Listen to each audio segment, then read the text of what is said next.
ಇರಾನ್ನ ಸರ್ವೋಚ್ಚ ನಾಯಕ ಆಯತುಲ್ಲಾ ಖಮೇನಿ ಹತ್ಯೆ ಆಗ್ತಾ ಇದ್ದ ಹಾಗೇನೆ ಇರಾನ್ ಪ್ರತಿಕಾರದ ಜ್ವಾಲೆಯಲ್ಲಿ ಕುದಿತಾ ಇದೆ.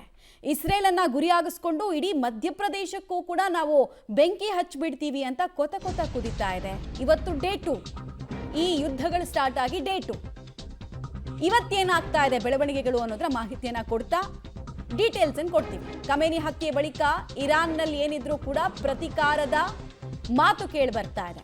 ಇಸ್ರೇಲ್ನ ನಗರಗಳ ಮೇಲೆ ಬಾಂಬ್ ಮತ್ತು ಕ್ಷಿಪಣಿಗಳನ್ನು ಗುರಿಯಾಗಿಸಿ ದಾಳಿಯನ್ನು ನಡೆಸಲಾಗಿದೆ ಅನ್ನೋದರ ಮಾಹಿತಿ ಇದೆ.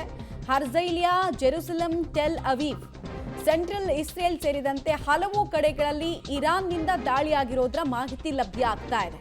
ಇಸ್ರೇಲ್ನ ನಾಗರಿಕರು ಈಗಾಗಲೇ ಬಂಕರ್ಗಳಿಗೆ ಶಿಫ್ಟ್ ಕೂಡ ಆಗುವಂತೆ ಅಡ್ವೈಸರಿಗಳು ಬಂದಿದೆ.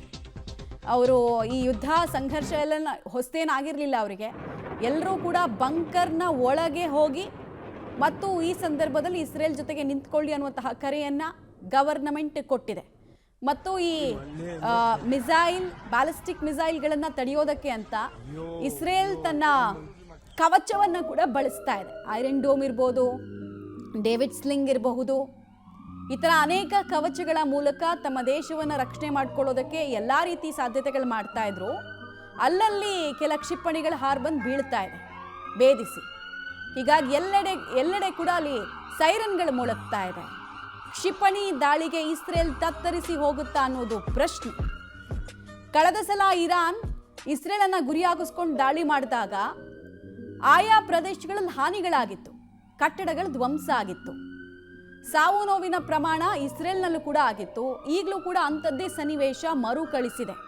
ಇಡೀ ಮಧ್ಯಪ್ರಾಚ್ಯಕ್ಕೆ ಸುತ್ತಮುತ್ತ ಒಮಾನ್ ಒಂದು ಬಿಟ್ಟು ಇನ್ನೆಲ್ಲ ದೇಶಗಳಲ್ಲೂ ಕೂಡ ಈ ಇರಾನ್ ತನ್ನ ಹುಚ್ಚಾಟವನ್ನು ಮುಂದುವರಿಸಿದೆ.